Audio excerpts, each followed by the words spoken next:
볼까요, 여러분? 라카 여러분 안녕하십니까? 락서입니다. 오늘은 방구석 독서 모임. 저번에 저희가 이제 그 호거스 익스프레스, 호거스 셰익스피어 시리즈로 나온 하워드 제이콥슨의 샤일록은 내 이름이라는 책이 선정되어서 이번에 독서 모임을 하게 됐는데요. 그 책이 상당히 좀 아마 읽어보신 분들이 좀 이렇게 몇 분 정도 계시겠지만 되게 낯설고 좀 이렇게 힘드셨으리라 생각이 들긴 해요. 뭐 문장들이 엄청 어렵거나 내용이 난해하거나 뭐 그런 건 아닌데 조금 호불호가 갈릴 만한 소재도 그렇고 그래서요. 이게 원래 기본적으로는 셰익스피어의 베니스의 상인의 재해석, 재구성이라는 이제 컨셉인데 그것마저도 베니스의 상인? 이게 왜? 라는 생각을 좀 들게 만드는 부분들이 있어서 좀 쉽진 않았을 것 같습니다. 그리고 또 한편으로 이게 하워드 제이콥슨이라는 작가가 어쨌든 유명한 작가고 이렇긴 하지만 국내에서는 거의 알려진 바가 없고 아마 책 좀 읽으시는 분들을 대부분 붙잡고 물어봐도 하워드 제이콥슨을 아는 경우가 저는 되게 드물 거라 생각하거든요. 저 역시 사실상 처음 들어보고 처음 읽어본 작가라서요. 국내에서 또 이 책 말고는 거의 다 절판이 옛날에 잠깐 몇 권 나오다가 절판이 되기도 했더라고요. 아무튼 오늘은 이 하워드 제이콥슨의 Shylock is my name, 샤일록은 내 이름을 한번 같이 이야기해 보도록 하죠. 부커상 수상자, 맞아요. 부커상 수상자죠. 2010년 맨 부커상, 세계 3대 문학상이라 불리는 맨 부커상 수상자이지만 글쎄요, 뭐 노벨 문학상을 수상해도 잘 안 읽어보는 우리에게 안 그래요? 길 가다가 페터 한트케 아냐고 물어보세요. 얼마나 알까요? 한트케 읽어봤냐고 하면은 얼마나 읽어봤을까? 이런 거 뭐 올가 토카르추크가 누군지 아세요? 올가 토카르추크 누군지 아세요? 뭐 누가 알겠어요? 올가 토카르추크 작품 읽어본 적 있으세요? 작품 이름은 아나요? 태고의 시간들, 방랑자들?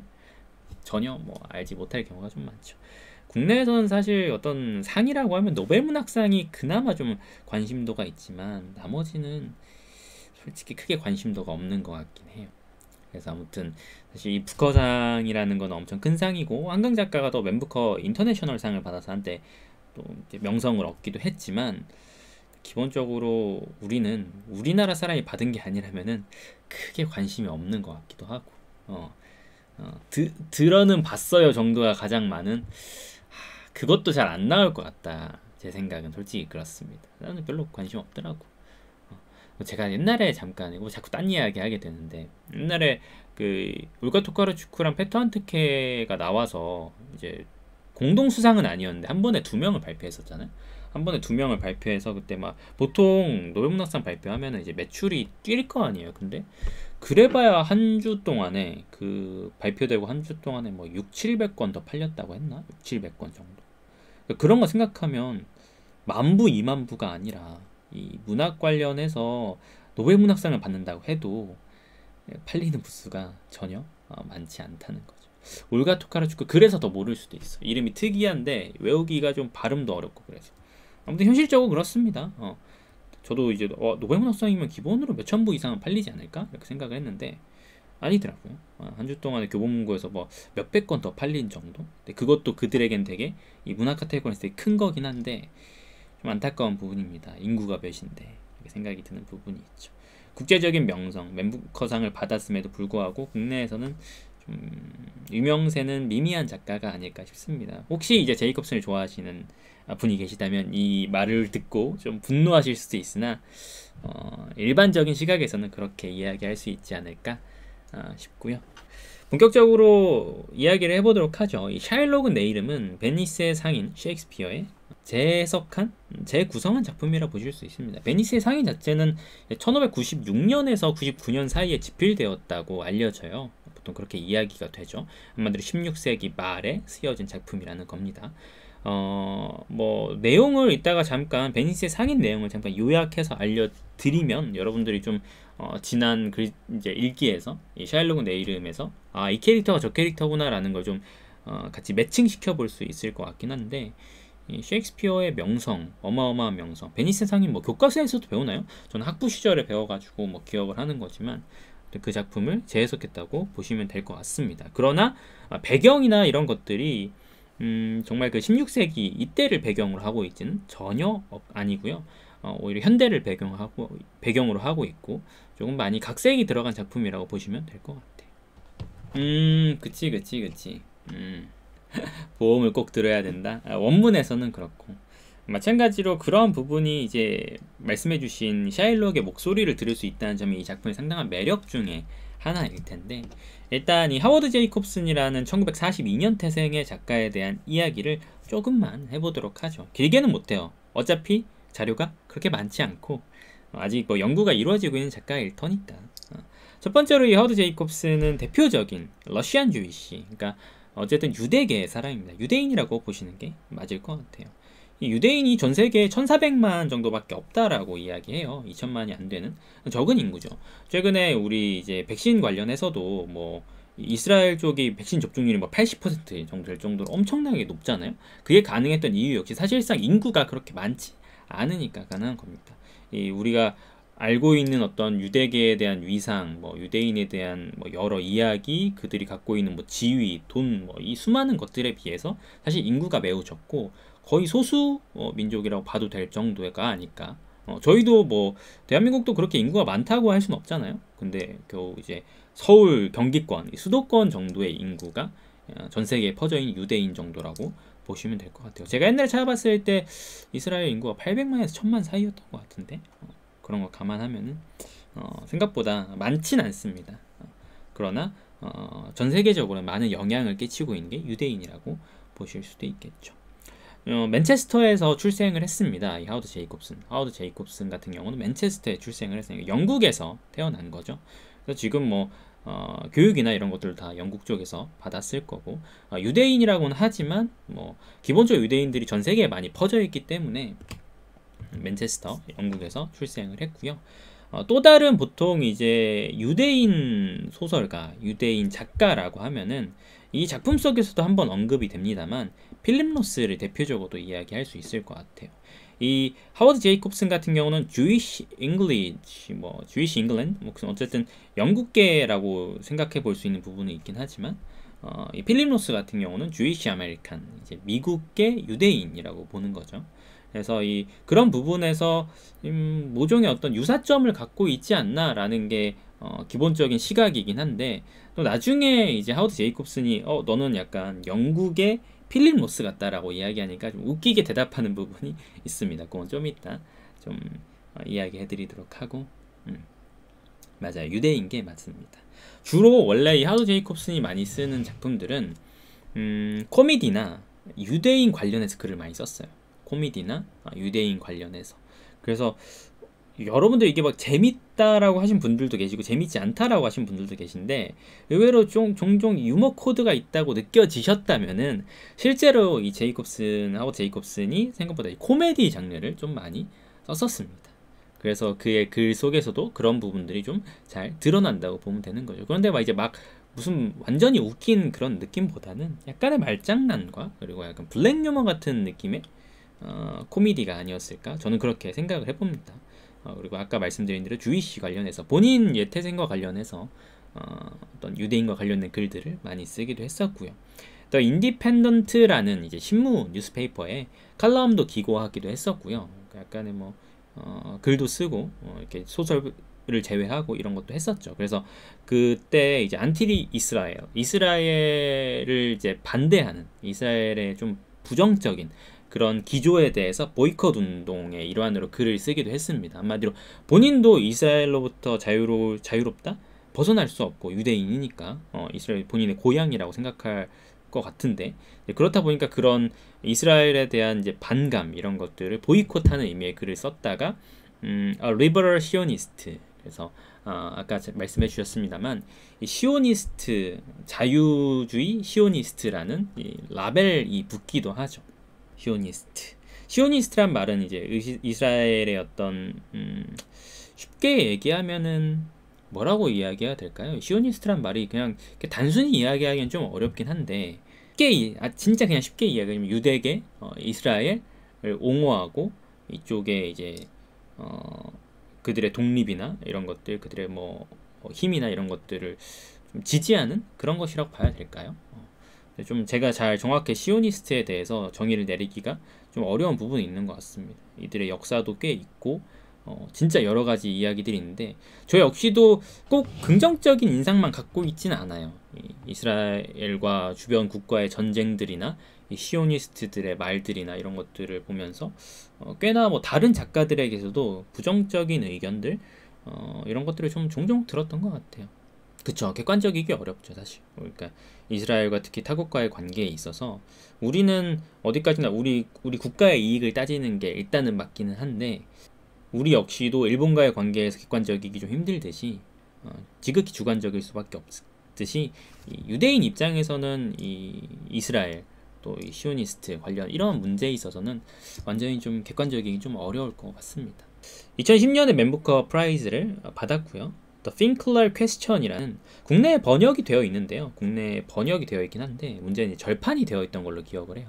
절판이 되어 있던 걸로 기억을 해서 뭐 주변에 도서관이나 이런 데에서는 구해 보실 수 있을까 싶은데 중고 서점이나 근데 실제 이제 현재 심판 구매는 좀 어려울 것 같습니다. 근데 이 작품이 맨부커 프라이즈를 받았기 때문에 어찌 보면 대표작이라고 보시는 게 맞을 것 같아요. 아까도 말씀드렸지만 자신을 The English Philip Ross라고 부르는 말에 본인은 어떻게 대답하냐면요. 이거 좀 재밌습니다. A Jewish Jane Austen이라고 대답을 합니다. A Jewish Jane Austen. 유대계 제인 오스틴이라고 본인을 자칭하는데요. 이 부분에 대해서 좀 여러분 동의하시나요? 저 제인 오스틴 저도 읽어봤지만 글쎄 제인 오스틴이라고 이렇게 생각이 좀 들긴 하는데 뭐 본인은 이렇게 이야기했습니다. 너 영국계 필립 로스야? 라고 이야기하니까 아니야 나는 유대계 제인 오스틴이야 라고 본인이 자칭을 했다는데 뭐 농담이 들어있었는지 그건 잘 모르겠는데 우리가 일반적으로 제인 오스틴이라고 하면은 상당히 이제 가볍고 연애소설 이런 것들을 좀 생각하긴 하는데 저도 좀 더 이제 이 하워드 제이콥슨이 어떤 의미로 이것을 했는지 깊게 읽어봐야 알 것 같은데 이 작품 이 샤일록은 내 이름만으로는 좀 그렇게 느끼기 좀 힘든 부분이 있었습니다. 아 그래 영국 남자의 이야기를 읽으면 좀 이해할 수 있나요? 제임스 씨 광팬인데 불경인가 이거는 그렇게 어쨌든 좀 재밌는 인터뷰였고요.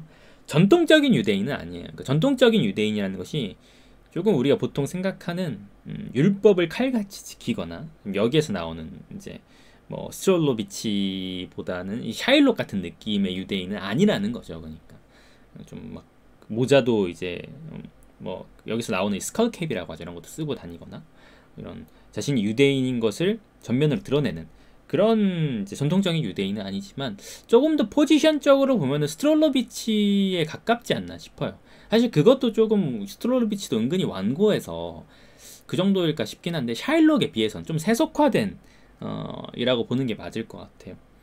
그러나 어쨌든 전통적인 유대인 뭐 매번 뭐 이제 예배를 드리러 뭐 그 교회라고 해야 되는 어떤 예배 장소에 가고 이런 것은 아니지만 어쨌든 유대인의 성질을 갖고는 있다. 이 하워드 제이콥슨 역시 뭐 약간 유대인 성질이라 하면은 작품 속에서 좀 보여지시죠. 좀 싸우기를 좋아하고 논쟁을 하고 약간 그 농담할 줄 약간 독일 같은데 생각해 보니까 농담보다는 좀 완고한 편인 이런 것들을 좀 생각해 보시면은 이런 성질도 본인 역시 좀 가지고 있다 이렇게 이야기를 하는 것 같아요. TMI지만 이 하워드 제이콥스는 3번의 결혼을 했다고 합니다. 3번의 결혼을 했는데 첫 번째 결혼은 20대 초에 좀 이렇게 아주 빠른 나이에 했었고요.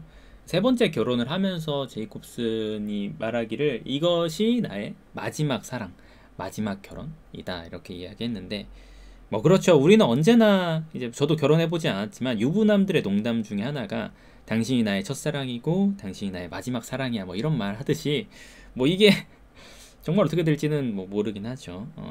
그냥 근데 이미 나이가 있으셔가지고 4번째 결혼을 하긴 쉽진 않겠지만 3번의 결혼을 했고 그 마지막 말이 로맨틱하면서도 의뢰 유부남들이 하는 말인가? 이런 생각이 좀 들어가지고 저도 모르게 좀 웃었던 부분은 있습니다.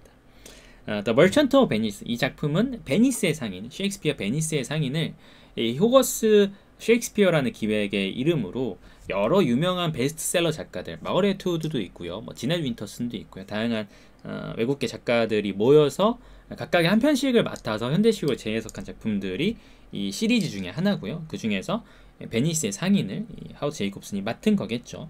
그래서 베니스의 상인에 대한 이 내용이 사실 맨 뒷부분에 책을 갖고 계신 분들은 맨 뒷부분에 요약이 되어 있어요. 1막, 2막, 3막, 4막, 5막 이렇게 좀 간단하게 요약이 되어 있는데 뭐 이미 아시는 분들도 꽤 있으리라 생각해. 베니스 상인은 워낙 유명한 이야기잖아요. 워낙 유명한 이야기니까. 근데 그럼에도 불구하고 문학을 모르시는, 관심이 없으시다면 충분히 까먹을 수도 있다라고 생각을 해요. 그래서 제가 잠깐 간단하게 요약을 해볼까요? 근데 저도 요약 대본을 써놓은 건 아니라서 그냥 생각나는 대로 이렇게 이야기를 해봐야 될 것 같은데, 먼저 쉽게 이야기하자면은 이 베니스 상인은 배경이 당연히 베니스고요. 16세기의 베니스 정도라고 봐야 되나? 정확히 시기는 잘 모르겠네요. 근데 아무튼 중세 그때쯤에 이제 베니스를 배경을 하고 있습니다. 이 당시에는 이제 기독교인, 대부분이 기독교인이라고 보시면 돼요. 여기에 살고 있는 사람의 대부분이 기독교인. 그게 디폴트 값이라고 생각하시면 돼요. 그 중에서 여러 뭐 다른 인종들도 있었지만 그 중에서 이제 유대교를 믿는 유대인들이 살고 있었죠. 그런데 소수였고 유대인들 같은 경우 사실상 이방인 취급을 받았기 때문에 상당히 기본적으로 유대인에 대한 역사적으로 상당히 옛날부터 고대 이래로 차별들이 존재해 왔었습니다. 그래서 이 베니스의 상인이라는 중세 시대의 배경에서도 이 유대인은 외출 시에는 반드시 빨간 모자를 썼어야 돼요. 외출 시에는 반드시 빨간 모자를 써야서 이제 본인이 유대인임을 이미 알렸어야 됐고, 그리고 동시에 통금도 있어서요. 저녁 시간에는 돌아다니지 못하게끔 되어 있던 부분도 있었습니다. 그리고 그들이 사는 지역은 특정 지역, 게토라고 하는 특정 지역에 몰아서 이제 모여서 살게끔 되어 있기도 했었고요. 그러니까 이것만 들어도 상당히 차별을 받고 있었다라는 것을 좀 아실 수 있겠죠. 기본적으로 기독교인 사회에서 기독교 쪽에서는 어떻게 이야기를 했냐면, 이거 다 성경 기반이긴 한데 유대교도 마찬가지지만 어떤 누군가에게 돈을 빌려줬을 때는 이자를 받으면 안 돼요. 그러니까 이자를 받는 행위가 약간 죄와 가까운 행위였어요. 이렇게 정당하지 못한 행위. 그렇기 때문에 기독교인들끼리는 이자를 받지 않는 것이 관례였고, 그래서 그 당시에 이제 경제 쪽에서 이 유대교인들은 부동산을 갖는 게 불법이었기 때문에 결국에 근무하게 되는 이 종업 업종 쪽이 이 경제 금융업 쪽이었고, 그쪽에서 이제 고리대금업을 하게 되는 거죠. 고리대금업을 기독교인들이 하기에는 좀 그러니까 이 유대인들이 자신들이 할 수 있는 일이 그나마 그거였고 해서 고리대금업을 하게 되는데, 그렇다 보니까 이 유대인들에 대한 당시의 태도들이 수전노, 그러니까 돈밖에 모르는 사람들, 자린고비, 고리대금업으로 누군가의 고혈을 빨아먹는 이런 식의 이미지가 많이 박혔던 거죠. 그래서 당시에 이제 이 셰익스피어 작품 속에서도 상당히 샤일록으로 대변되는 유대인들에 대한 이미지가 거의 돈밖에 모르는 그런 이미지로 많이 묘사가 됐고, 그게 당시의 세대를 잘 보여준다고 합니다. 근데 여기서 약간 TMI이긴 한데 여러분, 그렇다면 실제로 이 이자를 받는 행위를 유대인만 했느냐라고 하면 솔직히 아니에요. 그 성경 구절에 보면은 형제에게는 이자를 받지 않되 법정 최고권리 24%, 당시에 이제 이 하도 이 고리대금업이 성행하다 보니까 실제로 베니스 쪽에서는 20%론가 법으로 제정하기도 합니다. 최고 20%인가. 그것보다 훨씬 4% 정도 낮았네요. 아무튼 그래서 이방인에게는 원래 이자를 받을 수 있었어요. 이방인에게는 형제에게는 돈을 꿔줄 때 이자를 받지 말되, 이방인에게는 그러한 제약이 없었기 때문에 솔직히 이야기해서 기독교인들은 유대인들한테 돈 빌려줄 때 이자 받았고요. 또 솔직히 모든 기독교인들이 깨끗한 건 아니잖아요. 기본적으로 디폴트 값이 기독교인인데 그 당시에 사람들이 다 기독교인이라 보면은, 그래서 실제로는 기독교인들도 이자를 받기도 했었습니다. 그래서 오죽하면은 기독교인들이 받는 이자 비율이 유대인들보다 더 높아가지고 아까 말씀드렸던 이 최고 금리를 20%로 제한하는 법령이 나오면서 당시에 이제 기독교인 고리대금업자들이 막 처벌을 받기도 해요. 쫓겨나가기도 하고. 그래서 좀 재밌는 이야기지만 우리가 항상 고리대금업 하면은 유대인을 생각하곤 하지만 당시에 기독교인들이 오히려 더 심하게 착취하는 경우도 있어서 처벌을 받기도 했다, 뭐 그런 이야기들도 있습니다. 그러나 기본적으로는 어쨌든 유대계 쪽에서 이 고리대금업, 특히나 다수를 상대로 돈을 빌려주는 업을 많이 했다, 이렇게 좀 이야기가 될 수 있겠습니다. 그래서 당시 이 베니스 상황 속에서 크게 이 베니스의 상인의 주인공이라고 하면은 안토니오, 그리고 안토니오의 친구인 뭐 바사니오, 또 친구인 로렌조, 이렇게 크게 세 명의 주인공을 이야기를 들 수 있겠는데요. 안토니오 같은 경우는 돈이 되게 많은 상인이었고요.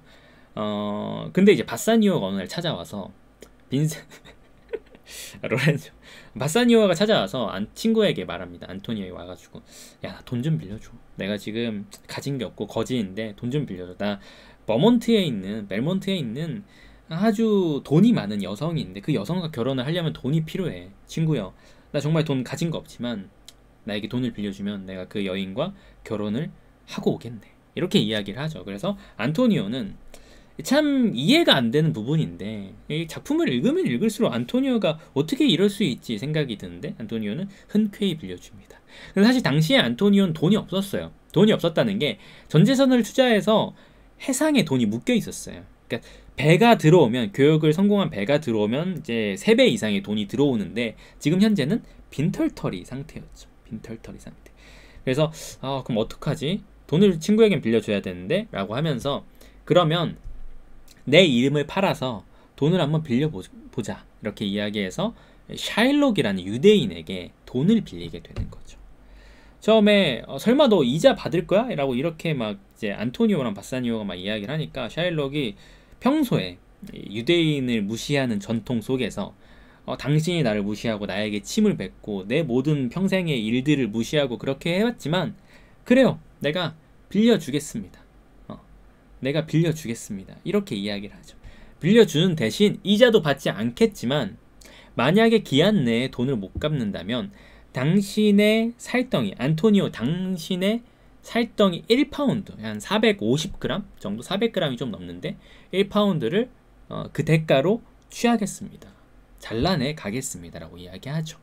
자, 이것도 뭐 해석에 따라서 뭐 어떻게 볼 거냐에 대한 거지만, 이런 계약을 왜 하느냐. 바사니오는 말렸지만 안토니오는 흔쾌히 수락합니다. 그 이유는 뭐냐면, 어차피 그 기간 내에 배가 들어와서 자기에게 돈이 들어올 거라 생각도 했었고, 그리고 뭐 어떻게 구슬렸는지 뭐 여러 추측은 있겠지만, 샤일록은 이건 어차피 형식적인 계약일 뿐이다.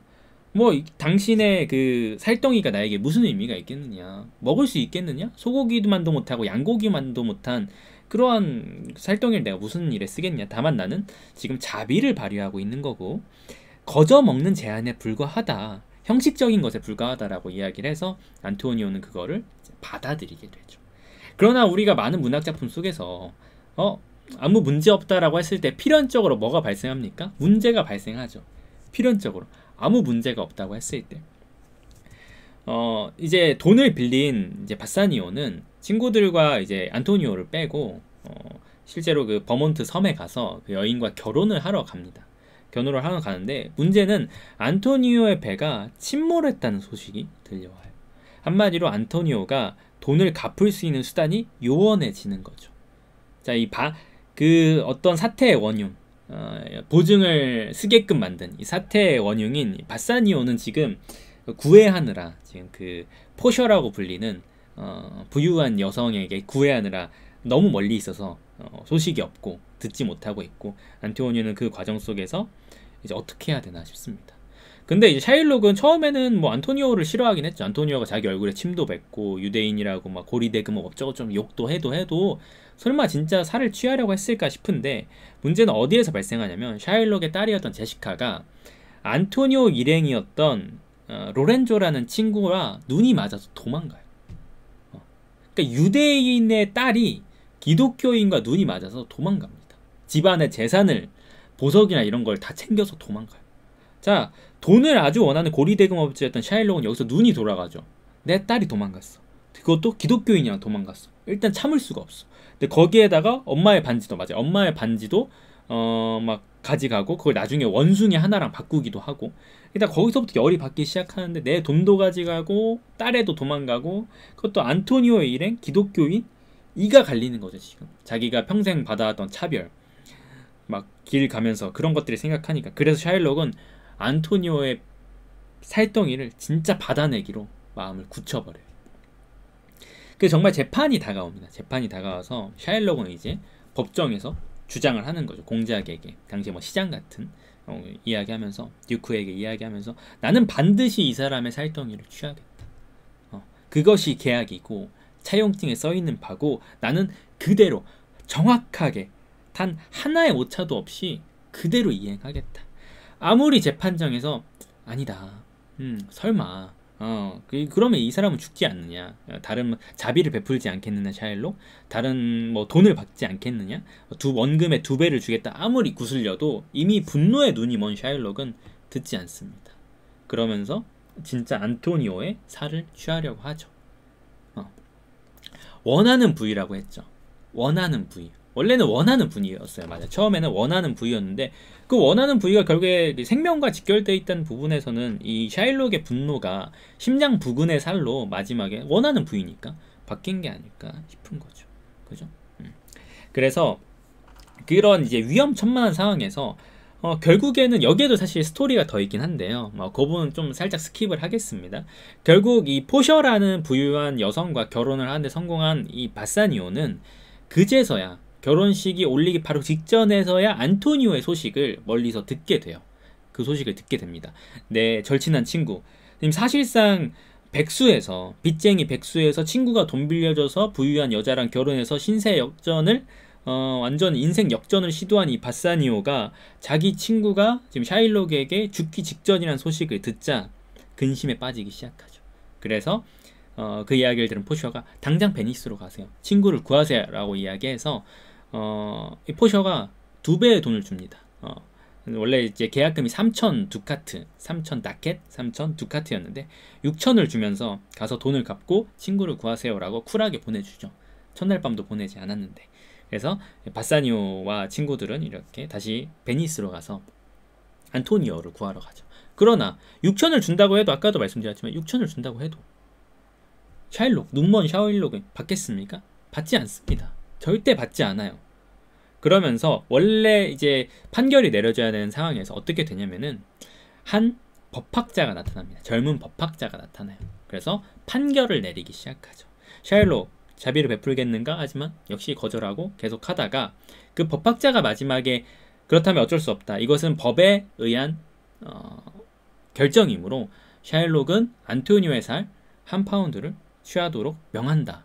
라고 하면서 마지막에 갑자기 잠깐 그러나 이 차용증에 명시된 대로 그대로 이행해야 되기 때문에 샤일록은 1파운드의 안토니오의 살을 취할 수는 있지만 거기에는 피는 써있지 않다.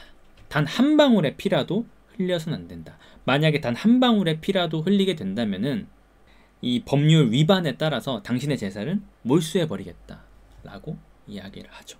그래서 처음에 샤일록은 그 선고가 나왔을 때만 하더라도 살을 파내라 라고 했으면 해도 다니엘 명판사십니다.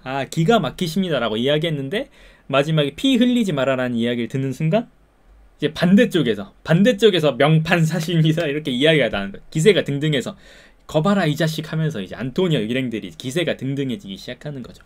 샤일록은 거기서 이제 멘붕이 빠지면서 그러면은 그 원금만 6,000 다켓씩만이라도 돈으로 받고 가겠습니다라고 하니까 그래서 또 이제 명판사 그 법학자가 이렇게 이야기합니다. 안 된다.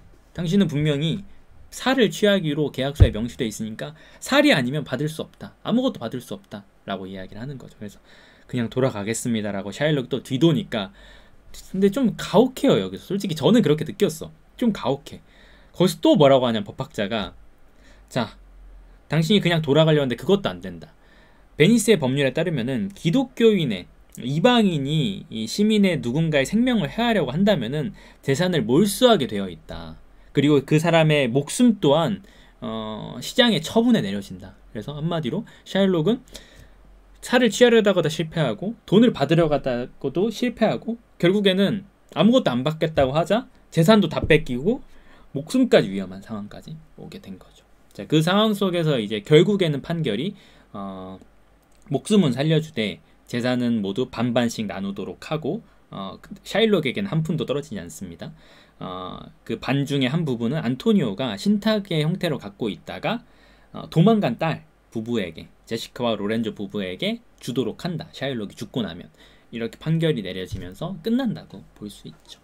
그리고 조금 더 해피엔딩의 의미로는 나중에 안토니오는 배가 침몰했다고 들었지만 사실 돌아옵니다. 돌아와요. 예, 헛소문이었어요. 그러니까 실제로 풍랑을 만났지만 어쨌든 그 안토니오의 배는 살아서 돌아오죠. 또 하나의 여기서 제가 이제 키포인트 중에서 하나를 이야기 안 했던 것 중에 뭐가 있냐면은 말씀하신 샤일록의 처벌 중에서 하나 더 있었던 게 기독교를 개종하는 거예요. 기독교를 개종하는 거. 돈도 뺏고 목숨을 살려줄 때 기독교를 개종하는 게 하나의 조건이었어요. 그 샤일록을 받아들이죠. 근데 이게 얼마나 굴욕적인 행위였는지, 유대인이 기독교인으로 개종한다는 것은 그 당시에 얼마나 굴욕적인 행위였는지 우리의 입장에선 종교 하나 바꾸는 거 아니야? 라고 생각하지만 사실 그렇지 않습니다. 거의 어떤 의미냐면 여러분들이 전혀 조금도 원치 않는 뭐 원수에 가까운 정말 싫어하는 친구의 밑으로 들어가는 거랑 똑같은 거예요. 사실상 이렇게밖에 표현이 안 돼. 그것보다 더 심한 수준이야. 샤일록은 결국에는 기독교도로 개종하게 되고, 그 명판결을 내렸던 법학자는 알고 보니까 바사니오의 아내였던 결혼한 지 얼마 안 됐던 포셔가 남장했던 것이었죠. 나중에 그런 것도 좀 관련한 에피소드로 밝혀지게 됩니다. 이렇게 되는 게 원래 베니스의 상인의 내용이에요. 베니스의 상인의 내용. 근데 기본적으로 이 베니스의 상인 내용에서는 샤일록이 아주 악독한 인간으로 보통 묘사가 되기 때문에 샤일록을 불쌍하다? 보통은 그렇게 많이 안 봤던 것 같아요. 특히나 옛날일수록 유대인에 대한 이미지가 상당히 안 좋았고 그렇기 때문에 당시엔 더더욱 그랬어요. 그러니까 당시에는 샤일록이 처벌받는 것에 대해서 재판에서 이렇게 뒤집어지는 것에 대해서 아마 다 통쾌했을 거예요. 그런데 저 역시도 지금에서 뭔가 이 유대인과 뭐 기독교인의 어떤 갈등이나 이런 것들을 잘 모르는, 어찌 보면 좀 그들과 거리가 떨어져 있는 입장에서 본다면은 너무 부당하죠. 너무 부당하고 샤일록이 진짜 불쌍합니다. 그리고 제가 이거를 베니스 상인을 책을 갖고 있습니다. 책을 갖고 있다는 게 원서를 이제 학부 시절에 봤던 거를 갖고 있는데 이거를 다시 읽을 엄두는 도저히 안 나더라고. 이게 너무 양이 많거든요. 그래서 영화로 봤어요. 2004년 버전의 영화로 봤는데 그 영화에서 샤일록을 알파치노가 연기하거든요. 샤일록을. 근데 연기가 또 기가 막혀. 그러니까 딸이 도망갈 때 딸을 막 울부짖으면서 하는 내용부터 법정에서 막 진짜 눈에 핏발이 서가면서 치는 대사들이, 야, 이거는 샤일록이 너무 불쌍하지라는 생각이 딱 들어요. 그래서 사실 원래는 이 베니스의 상이라는 작품에서 이 유대인들에 대한 이제 어떤 안 좋은 이미지가 그대로 드러나고 막 악인으로서 등장하긴 하지만 사실 지금 보자면은 그렇지는 않은 것 같고, 오히려 이제 샤일록이 상당히 불쌍한 그렇게 보이는 부분들이 있던 것 같아요. 또 2004년 버전 영화를 제가 봤는데 샤일록 연기가 정말 가슴을 좀 후벼파더라고. 진짜 그 모든 것을 망연자실한 그 표정이나 이 대사들, 그게, 그리고 또 기독교로 개종한 이후에 그 자신이 원래 다니던 그 유대교 법당을 못 들어가요. 문이 탁 닫히거든요. 그 바깥에 샤일록은 그걸 보고만 있어요. 이렇게. 걔도 가슴이 아프더라고. 본인의 정체성, 본인의 모든 것이었던 그런 것들이 철저히 부정당한 느낌일 거 아니야. 기독교인으로 개종당해서. 근데 기독교 내에서 또 그런 공정한 대우를 받았겠어요? 그럴 리가 또 없잖아요. 공정한 판결이라고 보긴 좀 어려운 부분이 있죠.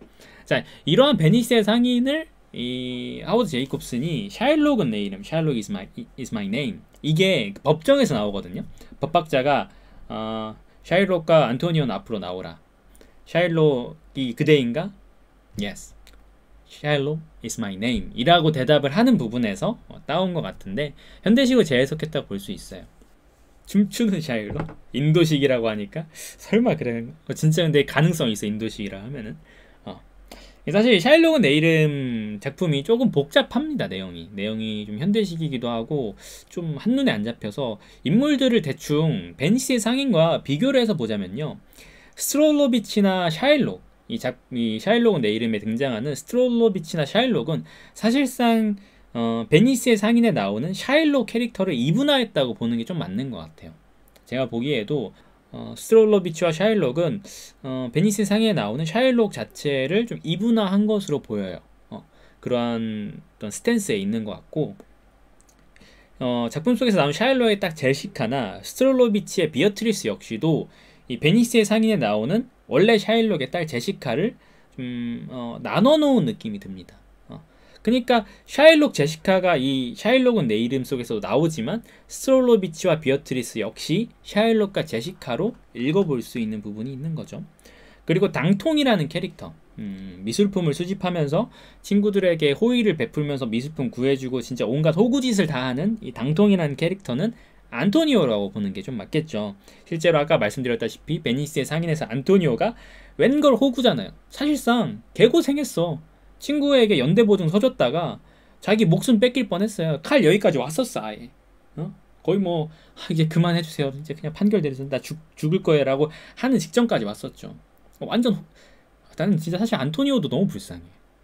그 마음고생을 다 하고 아무리 친구가 뭐 그렇다고는 하지만 아까도 누군가 말씀해 주셨지만 사실 진짜 그래요. 이 영화 속에서도 바사니오랑 안토니오가 살짝 키스를 하기도 하거든요. 고맙다면서. 그래서 좀 게이 동성애 쪽인 성향이 있었다고 해도 좀 만무할 정도로 아니 아무리 프렌드십 우정이 중요하다고는 하지만 이 정도인가 싶은 생각이 드는 거죠. 그래서 안토니오도 그렇지만 당통도 그렇고 이 두 인물이 좀 호구적인 기질이 있다 라고 보는 게 좀 맞지 않나 생각이 들기도 합니다. 그리고 작품 속에 나오는 이 플루러벨이라는 여성, 플루러벨이라는 이제 그 TV쇼를 운영하는 그 여성은 단독체를 갖고 있죠. 독체를 갖고 뭔가 거기에서 식당도 하고 TV쇼도 촬영하고 자기만의 아지트처럼 돼 있는데 그 사람이 이제 포셔라는 포시아 혹은 포셔라는 돈 많은 그 버몬트의 여성이라고 보면 될 것 같고 그레턴 하우썸이라는 이 스트롤로비치의 딸 비어트리스를 데리고 도망가는 그레턴은 이 로렌조라고 보면 되겠죠. 원작에서 제시카, 샤일록의 딸 제시카를 데리고 도망치는 로렌조라고 비유하면 딱 맞을 것 같습니다. 그리고 이 바사니오, 안토니오에게 돈을 빌렸던 이 어찌 보면 모든 사건의 원흉인 이 바사니오는 이 샤일록은 내 이름이라는 작품 속에서 마너비, 플러리를 사랑하는 이 마너비라고 보면 될 거겠죠. 그래서 작품 속에 사실 이 베니스 상인을 조금 어느 정도 머릿속에 집어넣고 가면은 가까이 캐릭터들이 좀 일치하는 부분들이 있어요. 그래서 생각보다 여러분 이게 처음에 읽으실 때에는 샤일록은 내 이름 처음에 읽으면은 이게 왜 도대체 베니스의 상인 내용 이야기야? 라고 생각이 드시겠지만 의외로 원작과 비교해서 생각해보면은 정말 그 캐릭터들을 그대로 따라가는 부분이 많아요. 벗어나지 않아. 베니스의 상인의 캐릭터들을 벗어나지 않아요. 의외로 대사들도 그렇고 설정들도 그렇고 그래서 꽤나 원작에 충실합니다. 다만 좀 디테일한 배경이라든지 사건들에 있어서는 차이가 나지만 그 캐릭터들은 정말 그 베니스의 상인 캐릭터들을 크게 벗어나지 않는 수준이었던 것 같아요. 생각해보면 뒤돌아서 보면은 그래서 이게 기본적인 베니스의 상인과 샤일록은 내 이름의 어떤 유사점이라고 보시면 될 것 같은데 안의 내용들은 조금 다르긴 하죠. 이제 살을 한 파운드 취한다는 게 어느새 이제 할례라는 형식으로 그러니까 살을 잘라낸다는 게 할례 유대교에서 말하는 포경수술의 형태로 이제 좀 대가가 바뀌기도 하고 그리고 제시카가 아닌 비어트리스가 도망가고 뭐 이런 것들의 이제 관계들이 좀 더 현대적으로 같이 이야기가 되는 부분들도 있죠. 그쵸. 작품 속에 제가 아까 말씀은 못 드렸지만 원래 이 바사니오라는 원작에서 바사니오라는 친구에게 돈 빌려가지고 신세 역전한 이 친구가 포셔라는 여성에게 구혼을 할 때 시험이 있어요. 금상자, 은상자, 동상자가 있는데 납상자, 금, 은, 납 세 상자 중에 하나를 골라서 그 포셔라는 여인의 초상화가 나오면은 결혼을 하는 거야. 이것도 너무 어이없지 않아요? 생각해보면 아무리 아버지의 유언이라 하더라도 이 시대의 어떤 여성의 위치를 상징하는 것 같기도 해. 아무리 유언이라지만 그냥 와가지고 내가 원하지 않는 남자라고 하더라도 그 남자가 제대로 제비비를 뽑으면은 그냥 결혼해야 되는 거 아니야. 돈도 많은데 그쵸? 이런 거 좀 너무 억울한 부분이 있긴 한데 아무튼 거기에서 이제 바사니오는 납상자를 선택해서 결국에는 포셔와 결혼을 하게 되죠. 그리고 이 샤일록은 내 이름에서도 그 금, 은, 납의 어떤 유사한 이미지로 포르쉐, 그리고 BMW, 폭스바겐 이렇게 세 가지가 나오는데 그 중에서 이 바너비가 폭스바겐 비틀 밑에 가서 막 하니까 폭스바겐을 선택한 것으로 이제 비유가 되고 포샤가 바너비를 사랑하게 되는 거겠죠. 어차피 복불복 그렇게 여겨져야 되는 거야. 아라곤의 왕자와 모로코의 왕자가 왔지만 두 사람은 금상자와 은상자를 선택해서 실패하고, 그리고 이제 오로지 바사니오만 성공하게 되는 거죠. 그렇죠. 근데 뒤에 있다는 것도 나중에 다 읽고 나서 알 수도 있는 부분이 있고, 베니스 상인 내용을 좀 알고 나면은 그래도 살짝 좀 확실히 도움이 되는 부분은 있는 것 같긴 해요. 확실히 도움이 되는 부분은 있긴 해. 근데 이 작품 여러분 뭐 영화화도 그렇고 실제로 이 셰익스피어의 극작품을 읽어보시면은 다분히 좀 뭐랄까 좀 뻔한 부분들은 있습니다. 그러니까 솔직히 이야기해서 여러분들 금상자 있고 은상자 있고 납상자 있어. 어떤 상황 속에서 이 선택해서 자기 초상화가 나오면은 결혼을 할 수 있대. 부유한 여성과 이쁘고 부유하고 지적인 여성과. 그래서 솔직히 이거 딱 봐도 그냥 납상자잖아. 아니에요? 딱 봐도 납상자잖아. 근데 이제 어떤 이야기의 흐름상 첫 번째 사람은 와가지고 이제 조연격이니까 금상자 선택해서 실패하고 그거 보여주고, 그 다음에 사람은 당연히 주인공이 아니니까 와가지고 뭘 선택하겠어요?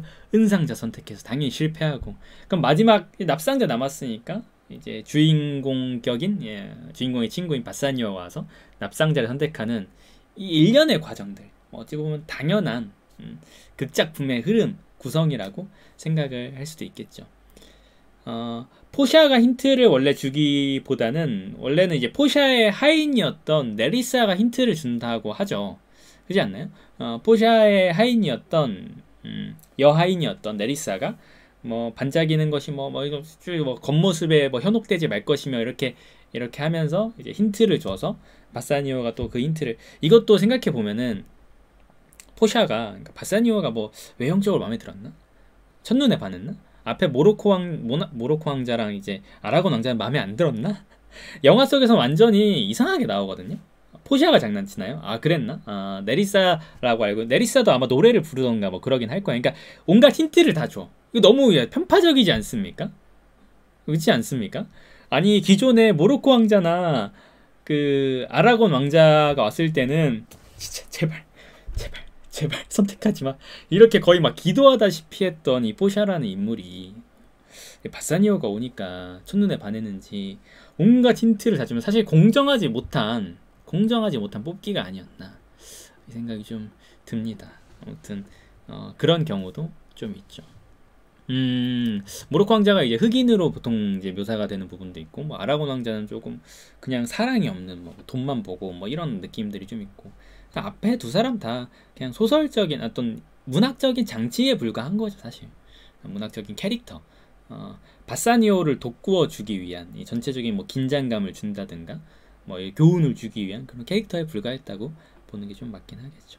그리고 앞부분에서 뭐 인종차별주의적인 냄새가 또 이제 어쨌든 이게 16세기의 베니스의 상인 자체가 16세기 작품이라는 거 감안하면은 없다고 말할 수 있을까요? 오히려 있다고 말하는 게 더 자연스럽지 않을까 싶기도 합니다. 그 당시라고 하면. 뭐 이런 부분들. 그러니까 여러분들이 베니스의 상인이라는 작품 원작들을 좀 잘 알고 계시면은 이 중간중간에 샤일록은 내 이름에서 정말 많은 것들이 패러디처럼 쓰입니다. 그 은연중에 쓰여요. 그 부분 혹시 기억하시나요?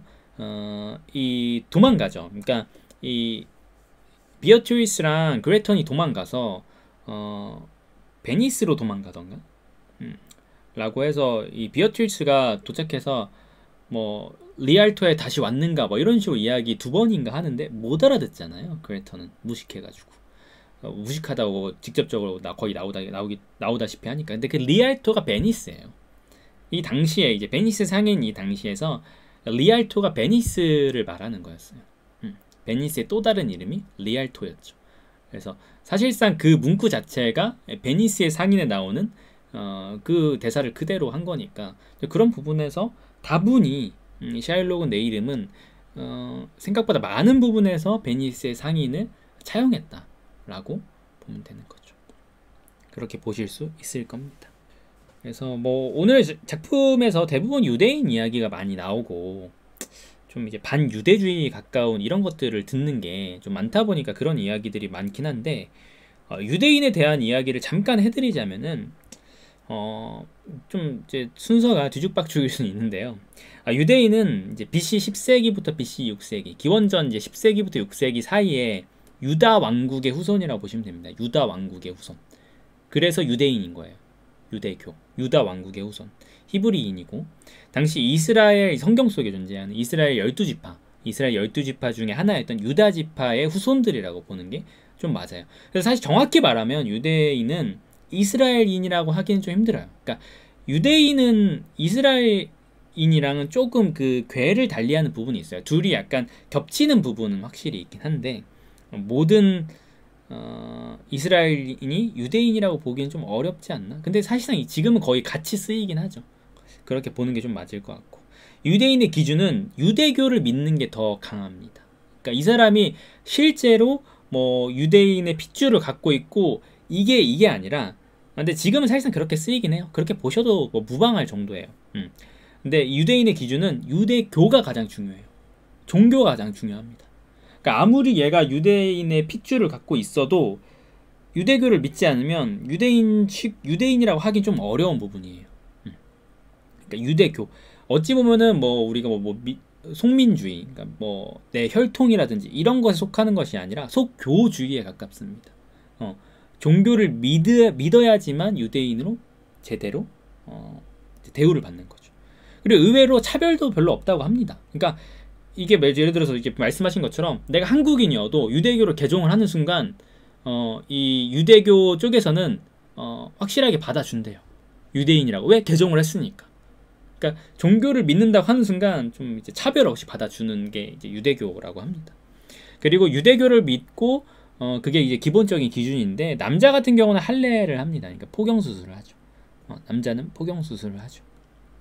이게 유대인의 조건인데, 저번에 우리 잠깐 저도 책 읽으면서 생방송에서 같이 이야기했는데, 우리 이제 한국에서는 포경 수술이 워낙 거의 뭐 90% 이상이었고, 그냥 뭐 안 하는 사람이 없을 정도였잖아요. 유대교로 개종만 하면은 바로 유대인 대우를 받을 수 있는 게 아닐까 싶은 거죠. 여기서는 마치 이 포경 수술 할례가 되게 쟁점 중에 하나고, 이 작품에서 쟁점 중에 하나고, 되게 이 뭔가 유대인을 상징하는, 그래서 뭐 할까 말까 이게 크게 되어 있긴 하지만 우리에게는 뭔가 그런가 싶은 그러니까 준비된 유대교 예비인들이라 봐도 될 정도로 한국인 남성들은 그런 부분들이 좀 있긴 하죠. 그래서 이 작품 속에서는 근데 그게 되게 첨예한 갈등으로, 이 포경과 관련된 문제가. 근데 단순히 우리는 솔직히 뭐 위생적인 관점, 어떤 그냥 의학적인 관점에서 포경을 이제 많이 시행을 해왔지만, 이 유대인들에게 포경은 종교적 의미에 가깝죠. 종교적 의미에 가깝죠. 원래 샤일록이 비아냥 느낌이 근데 원래 이제 유대인이라고 보통 하면은 우리가 보통 일반적인 이미지가 논쟁이라든지 싸우기를 좋아하고 냉정하고 완고하고 뭐 그런 이미지들이 많습니다. 그래서 그런 것들이 충분히 살려진 케이스라고 보시면 될 것 같아요. 그러니까 친교적이지 않다는 부분에서, 특히나 더욱 자신의 유대인들을 제외한 다른 민족에게는 그렇게 이제 살갑지 않은 그런 느낌? 되게 폐쇄적이라고 보시는 것도 좀 맞을 것 같아요. 그래서 그런 부분들이 샤일록이란 캐릭터, 뭐 스트롤로비치도 그렇고요. 약간은 세속화되었다곤 하지만 그래도 스트롤로비치 역시도 되게 완고하잖아요. 그런 것들이 좀 나와 있죠. 그죠? 그런 부분에서 이 작품 속의 주된 논쟁인 할례 여부가 우리에겐 되게 익숙하지만 이들에게는 되게 종교적이면서 뭔가 중요한 쟁점 중에 하나로 되는 거죠. 뭐 그런가 봐요. 뭐 근데 저는 이제 뭐 사실 뭐 딱히 그런 것에 관심을 가지면서 살지 않았으니까, 우리는 다 그냥 돈가스 하나에 넘어갔던 유년 시절의 기억밖에 없는데, 대부분의 남성들은 돈가스가 유대교도 아니고 그냥 아무튼 그렇습니다.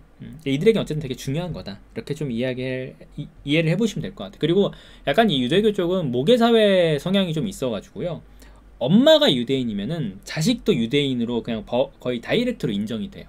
엄마가 유대인이면. 근데 이 경우 이제 아빠가 유대인인 거랑은 좀 다르죠. 그러니까 예를 들어서 아빠는 유대인인데 엄마가 유대인이 아니다라고 하면은 이제 조금 이제 심사가 들어가야 되는 부분이긴 한데, 엄마가 유대인이면 자식도 일단 기본적으로 유대인으로 인정을 해준다고 해요. 이런 부분도 좀 이 유대인 사회의 좀 특이점 중에 하나인 것 같아요.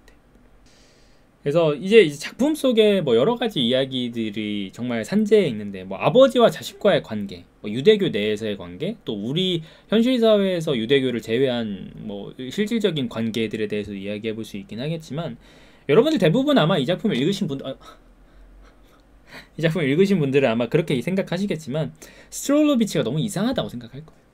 그죠? 딸을 너무 구속하고, 그죠? 좀 못된 아버지, 진짜 악독한 아버지라고 생각을 하시면서 읽지 않았어요? 그죠? 이상한 아빠라고.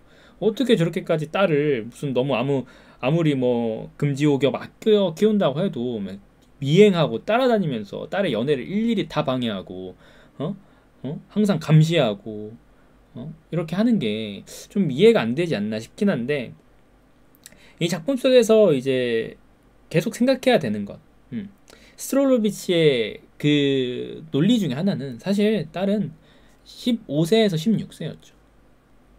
15세에서 16세였다. 그쵸. 좀 이제 뭐 이게 완고한 부분들이 있고, 지금의 시각으로 보면 불편한 부분인데, 또 한편으로, 그러니까 굳이 이해를 하자면은, 뭐 해외 나이니까 뭐 우리나라 따지면 고등학생인 거죠. 고등학생 정도인 거예요. 딸이 고등학생인데 나가서 이제 여기에서 나오는 이 비어트리스가 하는 행동들을 보면은 걱정은 될 것 같아. 걱정은 되긴 될 것 같아. 특히나 뭐 아니 또래 남자애들을 만나는 건데, 일단 마약에 취한 것도 조금 그렇기도 하고, 뭐 혈거인을 만난다?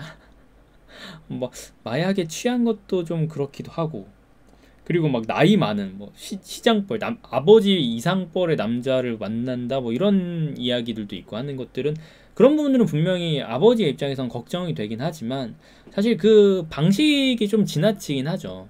그러니까 집착이에요. 집착. 맞아요. 집착이 대상이, 아내가 일단 지금 현재 거의 의식이 없다, 대화가 불가능한 상황에서 아내의 빈자리를, 또 어떤 그 속죄를 딸에게 다분히 집착하는 거죠.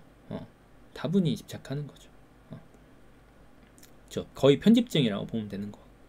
근데 이게 현대라고 시대를 생각하면은 조금 이상해요. 조금 이상한데, 또 한편으로는 이 비어트리스 나이가 어쨌든 생각보다 어리다는 점을 생각하면은 어느 정도는 이해가요.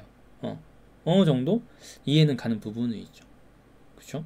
이게 모든 이제 아무리 어리다고는 하지만 학생들에게도 뭐 자유가 있고 이렇게 이야기하지만, 내 딸이 혹은 내 주변에 아는 사람의 딸이 뭐 이제 고등학생 올라갔는데 자기의 나이의 2배쯤 되는 뭐 축구 선수를 만난다, 뭐 이렇게 이야기하면은 반대가 일단 기본적이지 않을까요? 제 생각에도 좀 더 성인이 되고 나서 대학교 마치고 연애해라, 이 이야기는 아버지 입장에서 충분히 나올 만한 부분이 있는 것 같긴 해.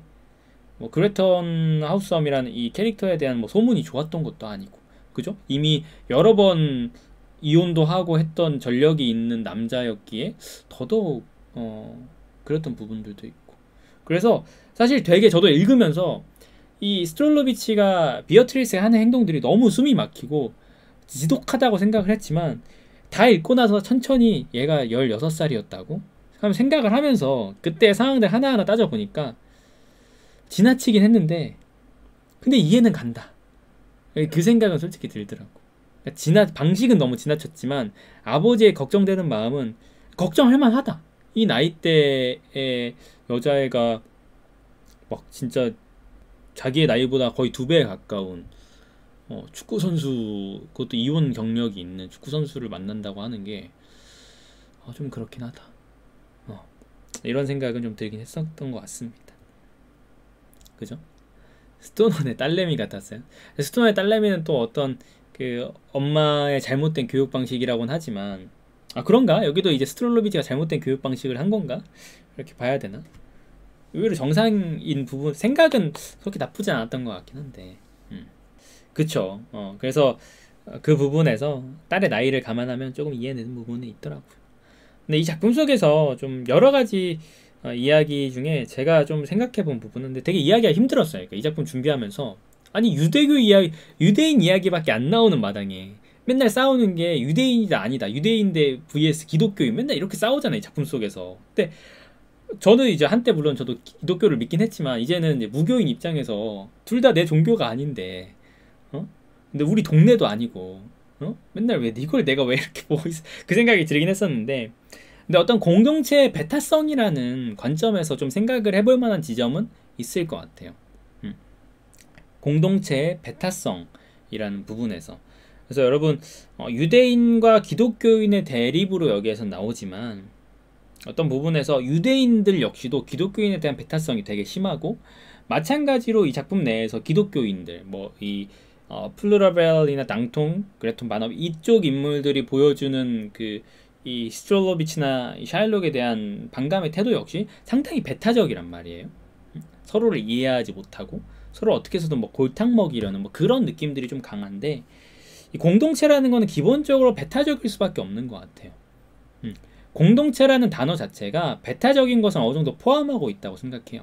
열린 공동체라고 이야기하면은 조금은 저는 이제 반어법적인 이야기에 가까운 것이 아닐까. 그것이 가능한가? 열린 공동체? 공동체라는 건 하나의 테두리를 정해진 건데 그것이 열려있다? 테두리가 없는 건데 그러면 그걸 과연 공동체라고 볼 수 있을까? 이런 생각도 좀 드는 거죠.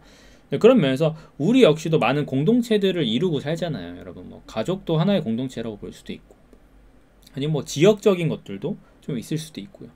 뭐 흔히 뭐 농담 삼아 이야기하는 서울 놈들, 경기도 대 서울 뭐 이렇게 이야기하는 것들 농담 삼아서 뭐, 서울 놈들은 이래서 안 돼.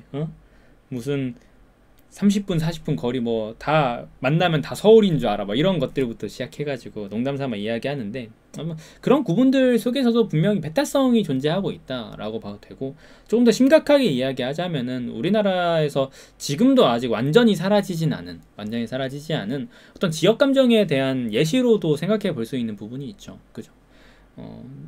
지역 감정이 시작된 것이 이제 박정희 때라고 보통 이제 이야기를 하긴 하는데, 뭐 그게 언제 시작됐냐 뭐 이런 걸 다 떠나서 실제로 지역 감정은 실제한 부분이 있었고 그런 것들이 상당히 첨예한 갈등이 있었죠. 근데 지금 생각해보면 이성적으로 봤을 때는 좀 말이 안 되는 거예요. 그죠? 그렇게 따지면은 지금 뭐 지역적으로 사는 사람보다 어찌 보면은 그냥 여기에서도 살고 저기에서 사는 이 시대에 뭐 어디 태생인가가 뭐가 중요하겠어요. 그죠? 근데 그런 부분들 역시도 우리의 역사 속에서 실제했다는 거 보면은 어떤 공동체를 이룬다는 것이 상당히 배타적인 부분이 있다. 그것이 뭐 타의에 의한 것이든 자의에 의한 것이든 그런 것들을 좀 생각해 볼 수 있는 부분이 있는 것 같습니다. 우리 역시도 누군가에게는 배타적이지 않다, 내가 속한 공동체들은 배타적이지 않다라고 생각하면서도 과연 그럴까요? 한편으로는 이 문학, 여러분 제 채널에 오시는 분들, 우리 채널, 이 락서 채널 배타적이지 않을까요? 어떻게 생각하십니까? 이 락서 채널 혹시 배타적이지 않은가요? 저는 약간 그런 부분이 있다고 생각하거든요. 이게 약간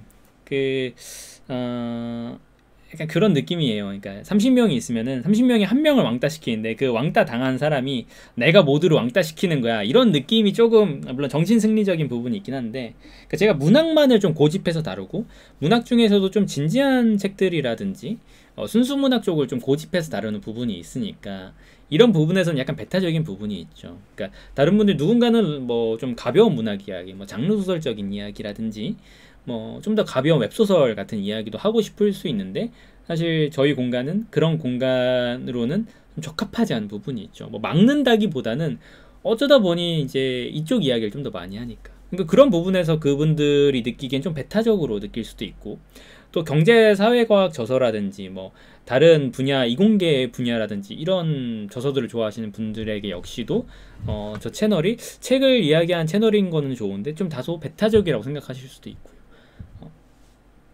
약간은 농담식으로 이제 락서 채널이 좀 배타적이다라고 이야기를 해봤지만, 사실상의 요지는 그렇습니다.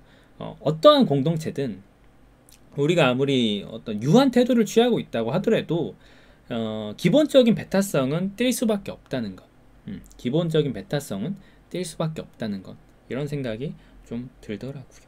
그래서 이 작품 속에서는 그 배타적인 모습들이 유대인과 기독교인이라는 다분히 좀 극명한 대비를 통해서 드러나는 거긴 하지만 현실 속에서 이거는 너무 남들 이야기야 그렇게 보기도 좀 힘든 부분이 있다는 거죠. 우리 역시도 조금은 남들에게 뱉어줄 수 있다.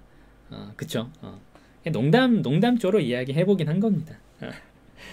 또한 이 작품의 어떤 주된 키워드 중에 몇 가지를 이야기해보자면은 뭐 복수나 정의, 자비와 관련된 이야기라고 읽어볼 수도 있는 부분이 있어요. 이게 반드시 유대인과 관련된 이야기라기보다는 복수와 정의, 자비와 관련된 우리도 누군가, 뭐 샤일록이나 스트롤로비치나 누군가가 어떤 우리 공동체 또 나에게 직접적으로 간접적으로 피해를 줬을 때 그것에 대해서 분노를 가지게 되었을 때 자비를 과연 베풀 수 있을 것인가? 이거 되게 이제 원작과 되게 다른 점인데 되게 인상적이었던 게 이 샤일록은 내 이름에서 마지막 부분에 스트롤로비치에게 샤일록이 자비에 대해서 이야기하잖아요. 자비란 하늘에서 비가 내리는 것과 같다네 시작해서 자비란 정말 아주 신과 가까워지는 길이고 어마어마한 권이면서 이렇게 이야기하잖아요. 근데 이게 원래 원작에서는 포셔가 이야기하는 거란 말이에요. 원래 원작에서는 포셔, 법학자로 변신한 포셔가 샤일록에게 마지막에 이야기하는 거란 말이에요. 자비를 베풀어라. 그렇지 않으면은 자비를 베푸는 것이 더 위대해지는 길이라 하면서 이야기하는 건데 정작 이 작품 내에서는 그 이야기를 원작에서는 듣던 샤일록이라는 이름의 캐릭터가 이 작품 속에서는 자비를 베풀어라라고 스트롤로비치에게 이야기하고 있는 거죠. 또 이런 부분을 어떻게 해석해야 하는가? 해석의 여부에 따라서 좀 이 샤일록에 대한 시선도 많이 달라질 수 있을 것 같긴 한데 이 샤일록이란 캐릭터가 일련의 어떤 본인 역시도 제시카가 도망가고 자신의 딸이 도망가고 어떤 뭐 안토니오나 이런 관계들 속에서 결국엔 자비였구나 라는 것을 깨달은 뒤에 그것을 자신의 과거와도 같고 분신과도 같은 스트롤로비치에게 이야기를 했던 것인지 뭐 이런 식으로 생각을 해볼 수도 있는 부분인 거죠. 그래서 한편으론 이 복수와 정의, 자비라는 키워드 내에서 이 작품은 나를 모욕한 사람, 나에게 피해를 준 사람에게 응징하는 것만이 무조건적인 답인가? 이것에 대해 좀 생각해 볼 만한 것 같아요. 요즘 우리 시대에는 여러분 솔직히 이야기해서 요즘 뭐 그 사이버 레카를 비롯해서 누가 하나가 잘못했다고 하면은 미친 듯이 달려들고 진짜 대중적인 어떤 마녀 사냥을 가하고 물론 그 사람이 실제로 잘못을 했다고 하더라도 그것 이상의 비난을 가하고 약간 응징에 가까운 사이다라는 이름으로 우리는 그것을 바라보고 즐기는 컨텐츠화에서 희열을 느끼는 부분이 있는데 사실 저는 아주 솔직히 이야기해서요. 물론 저 역시도 선이라는 게 있지만 인간은 누구에게나 한 번의 기회는 최소한 필요하다고 생각을 해요. 기회가 한 번쯤은 더 필요하다고 생각을 합니다. 그 사람이 실수를 했다고 해도 어떤 만회할 수 있는 기회 한 번쯤은 필요하다고 보긴 해요. 근데 이제 그게 현실적으로 좀 어렵진 않죠. 특히나 선을 시게 넘은 경우면은 왜 이런 인간에게까지 기회를 줘야 되는가? 본인이 인간의 길을 저버렸는데 이런 경우도 있지만 좀 우리 일상적인 생활 속에서 우리가 이런 것들에 너무 관심을 갖고 소비를 하고 자극적인 것들을 섭취하다 보니까 이제 다른 사람에 대한 어떤 자비, 다른 사람에 대한 용서, 여유 이런 것들이 좀 많이 사라진 것 같아요. 그래서 생각해보면은 별일 아닌데 저 사람 물론 실수했지만 뭐 말 실수했지만 그래 뭐 이 사람의 어떤 커리어라 이런 것들을 모두 뒤집을 정도의 좀 실수하긴 했지만 잘못을 인정하고 그에 마땅한 어떤 책임을 감수해 나아가면은 충분히 그래 이렇게 과거에 실수했지만 이제는 뭐 잘하고 있으니까 라고 봐줄 수도 있는 부분이 있는데 지금 현재 인터넷에서나 일상적으로 이루어지는 이런 것들에서는 그게 없죠. 그냥 거의 이제 삐끗하는 순간 나락으로 떨어지는 거에 가까워서 이 작품을 통해서라도 스트롤로비치가 결국에는 샤일록이 자비를 베풀라고 말했음에도 불구하고 선택을 바꾸지 않았고 그게 우스꽝스러운 결론을 갖고 와서 뭐 사이다도 아니고 본인이 원하던 복수도 제대로 행하지 못하고 그런 결론에 이른 것을 생각해 보면은 그래요. 나를 모욕하는 어떤 그런 사람에게 나에게 잘못을 했던 사람에게 강력하고 돌이킬 수 없는 응징만을 가하는 것이 무조건적인 답인 것인가? 아무리 팍팍한 사회라지만 그걸 생각해 볼 수도 있는 거죠. 때로는 용서와 자비, 이것도 필요한 순간이 있다. 그쵸? 적절한 처벌. 그러니까 그렇다고 그 사람이 무죄다, 반성도 안 하는데 그거는 말이 안 되죠. 근데 반성을 한다는 전제 하에 본인의 죄를 시인하고 어떤 그것에 대한 진정한 태도를 보여준다는 전제 하에 적절한 처벌 선에서 그보다 과한 것들은 용서를 하거나 자비를 베풀 수도 있는 부분이긴 하다. 근데 이게 솔직히 이야기해서 자비라는 것이 그 사람을 위한 게 아니에요. 이건 다분히 좀 관념적인 이야기이긴 한데요. 저도 현실에선 잘하지 못하지만 사실 나를 위한 거예요. 그렇잖아요.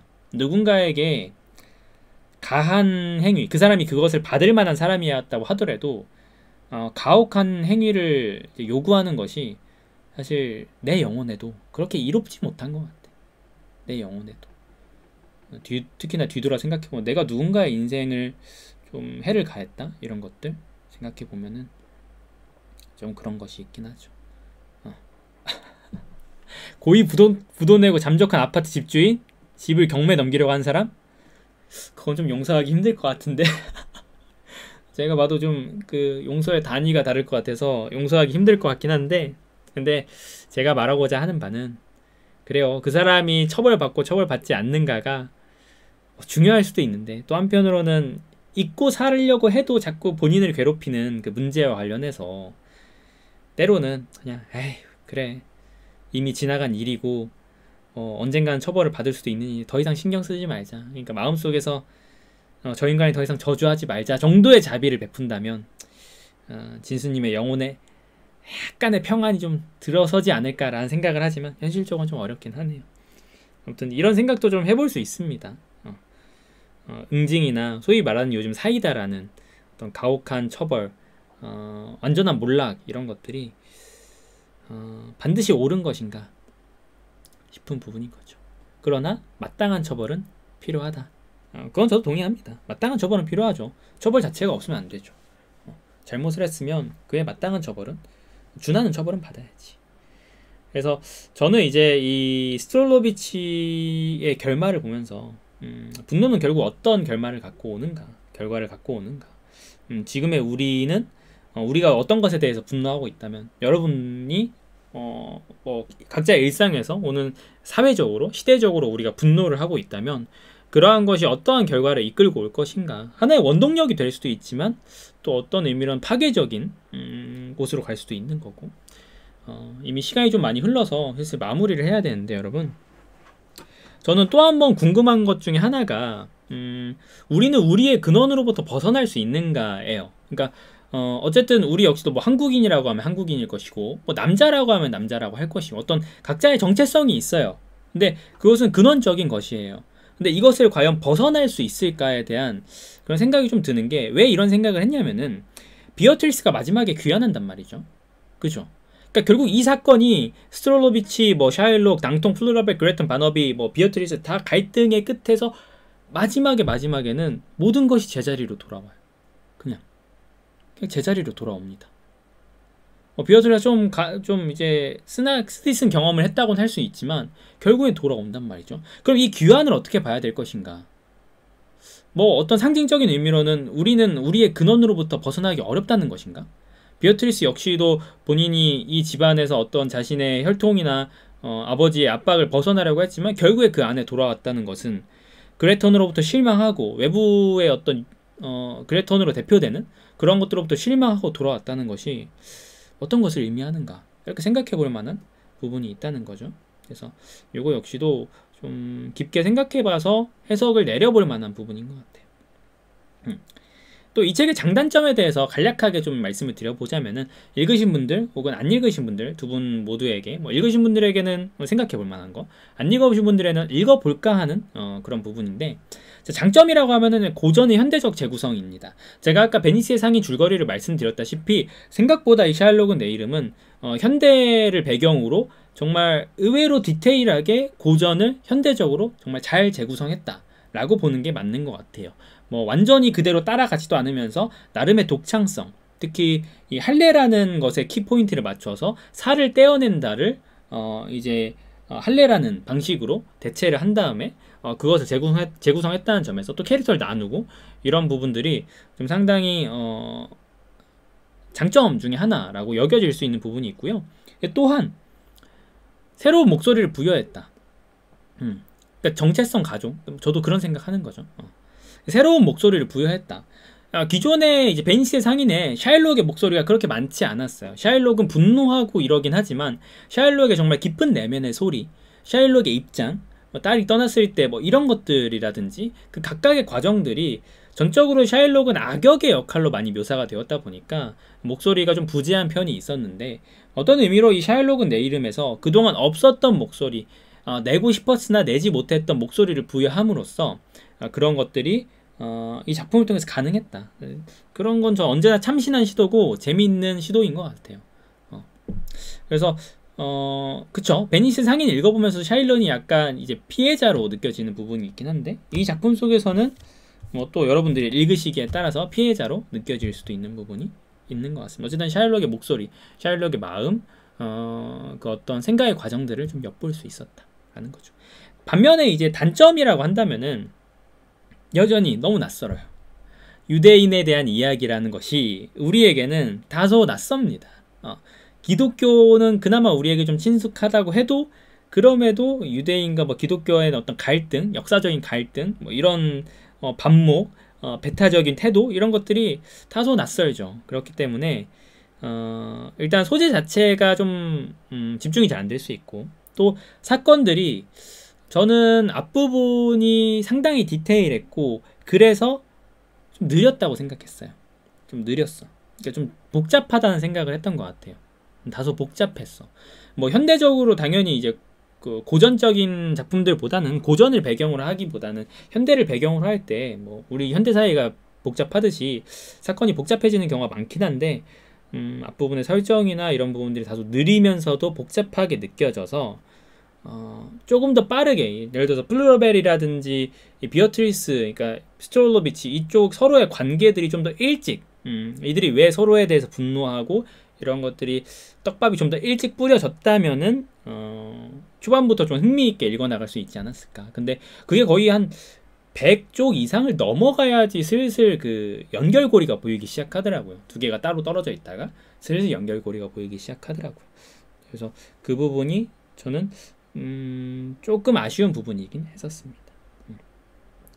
유사한 책에 대한 이야기를 마지막으로 오늘 모임을 마무리할 건데, 유사한 책이라는 거는 베니스의 상인과 샤일록은 내 이름의 관계처럼 서로 맞물리는 작품에 대한 이야기예요.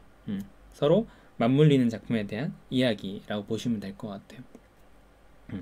저도 그 부분은 인상적이었어요. 그러니까 샤일록이 정말 파운드의 살을 원했냐에 대한 하버드 제이컵슨의 나름의 해석인 거잖아요. 나름의 해석. 근데 그게 나쁘지 않게 납득이 저도 됐던 것 같아요. 어떤 분노에 의해서 그냥 진짜 악독한 인간이어서 그랬던 것이 아니라 어떤 과정을 통해서 내가 생각이 변했고 정말 그것을 원하게 되었다, 뭐 이런 것들에 대한 그것도 저도 인상적이었는데, 유사한 책은 일단 첫 번째는 제일 유명한 것들을 말씀드려보자면 제인 에어가 있죠. 제인 에어, 여러분 좀 요거는 같이 화면을 보면서 제가 이야기를 해드리도록 할게요. 잠깐만요. 교문 거 좀 켜고. 자, 요 작품이 있습니다, 여러분. 여기에 제인 에어라는 작품이 있죠. 샬럿 브론테의 제인 에어라는 작품이 있습니다. 지금 보시면 민음사의 2권으로 나와 있는 작품인데, 이 작품 역시도 이제 보통의 로맨스 소설이라고 보면 되긴 하는데, 남주인공이 알고 보니까 이걸 뭐 이게 스포를 해드려야 되나? 남주인공이 약간 알고 보니까 아내가 있었거든요. 근데 그 아내가 미쳤다고 하면서 다락방에 가두어진 상태, 뭐 그런 식의 이야기를 해요. 원주민이고. 그래서 아내가 좀 목소리가 없단 말이에요. 이 작품 속에서 남주인공과 여주인공의 사랑을 다루면서도 아내의 목소리가 좀 적어요. 그런 부분에서 광막한 사르가소 바다라는 진리스의 와이드 사가소시라는 작품이 있어요. 진리스의 와이드 사가소시라는 작품이 있습니다. 근데 이 작품이 뭐냐면은 아까 말씀드렸던 그 다락방에 갇혔던 원주민 아내, 미쳤다고 이야기했던 원주민 아내의 입장에서 쓴 작품이에요. 원주민 입장에서. 실제로 준 리스가 이 캐리비안 쪽 출신이고 이 제도 출신이라서 그 원주민이 캐리비안 쪽의 이야기를 다루고 있다 보니까 뭔가 그 인종차별적인, 그러니까 제인 에어로부터 인종차별적인 요소를 자기식으로 재해석해서 없던 목소리를 부여해서 쓴 작품이죠. 그녀가 왜 미칠 수밖에 없었는가? 그녀는 왜 미쳤는가? 그녀는 왜 광증에 빠져들었는가? 그럴 만한 이야기가 있었는가? 이런 것들에 대한 이야기가 이 제인 에어와 광막한 사르가소 바다로 비교해가면서 읽어볼 수 있는 작품입니다. 이건 제가 많이 이야기해드렸던, 옛날에 많이 이야기해드린 작품인데 여기에 있고, 또 하나는 일단 가장 유명한 로빈슨 크루소. 로빈슨 크루소, 다니엘 디포의 뭐 가끔 이제 영문학에서 가장 첫 번째 소설, 역사상 첫 번째 영문학 소설 뭐 이렇게 이야기하는 로빈슨 크루소가 있습니다. 다니엘 디포의 로빈슨 크루소. 뭐 이야기는 간단하죠. 그냥 항해 나갔다가 난파해서 무인도에서 혼자 살아남다가 프라이데이라는 노예 구해줘서 그러니까 죽을 뻔한 놈 원주민 구해줘서 프라이데이 하인으로 삼고 이제 같이 뭐 살아나가는, 탈출하는 로빈슨 크루소 이야기인데, 이것도 사실 방드르디 태평양의 끝이라는 작품이 있습니다. 지금 보시면은 이 미셸 투르니에라는 프랑스 작가가 지은 방드르디 태평양의 끝이라는 작품이 있어요. 방드르디 태평양의 끝. 이 작품 같은 경우는 아까 그 로빈슨 크루소의 이야기를 그대로 갖고 와서 이 로빈슨의 내적 고뇌라든지 무인도 생활 속에서의 생각들, 그리고 프라이데이와의 관계 속에서 어떤 프라이데이의 고유한 특성들, 신화적인 부분들, 그리고 그 프라이데이로 대표되는 어떤 신성함, 자유로움, 이런 것들을 잘 보여주는 작품이에요. 이거는 제법 어렵습니다. 사실 이 작품은 소설이긴 하지만 좀 철학적인 부분들도 많고, 좀 이 로빈슨 크루소가 확실히 이 인간이 혼자 갇혀서 있어서 그런지 좀 생각이 좀 정신이 없습니다. 그래서 이 작품은 좀 어렵긴 한데요. 아무튼 로빈슨 크루소와 방드르디 태평양의 끝, 이것도 역시 좀 연계되어 있는 관련한 작품이라고 보시면 될 것 같아요. 마찬가지로 제가 지금 이 샤일록은 내일은 포함해서 소개해드린 세 작품 모두 어떤 소외되어 있던 목소리나 소외되어 있던 부분, 보여지지 않았던, 그동안 우리가 너무 그러니까 딱 눈에 보였던 것만 봐왔던 그런 부분에서 그 이면을 보여주는 작품들이라고 보시면 될 것 같아요. 그 이면을, 사실은 이런 것일 수도 있지 않았을까? 사실 이 사람의 목소리는 이런 것이 있었을 수도 있지 않았을까? 이런 것들이 나와 있는 작품이라고 보시면 될 것 같습니다. 이렇게 다른 작품을 소개를 마치면서 오늘 Shylock is my name, 샤일록은 내 이름 모임을 좀 마치도록 하겠습니다. 여러분 수고하셨고요. 수고하셨고 이제 좀 쉬면서 이야기해 보도록 하죠. 좀 길었네 오늘 생각보다 모임이. 생각보다 좀 길었습니다. 수고하셨고, 좀 어려운 작품이지만 베니스의 상인이라도 뭐 영화라도 유튜브에 공짜로 있더라고요. 공짜라고 하긴 좀 뭐죠. 누가 그냥 풀 버전 올려놓은 게 있더라고. 자막은 적당히 구하셔서 틀어놓으면 되지 않나 싶긴 한데, 아무튼 그렇게라도 한번 관심이 생기시면 셰익스피어 작품을 도전해 보시는 것도 괜찮을 것 같아요. 수고하셨습니다. 녹화는 여기까지 하도록 하겠습니다. 다음번 책을 정해보도록 하죠. 바이바이.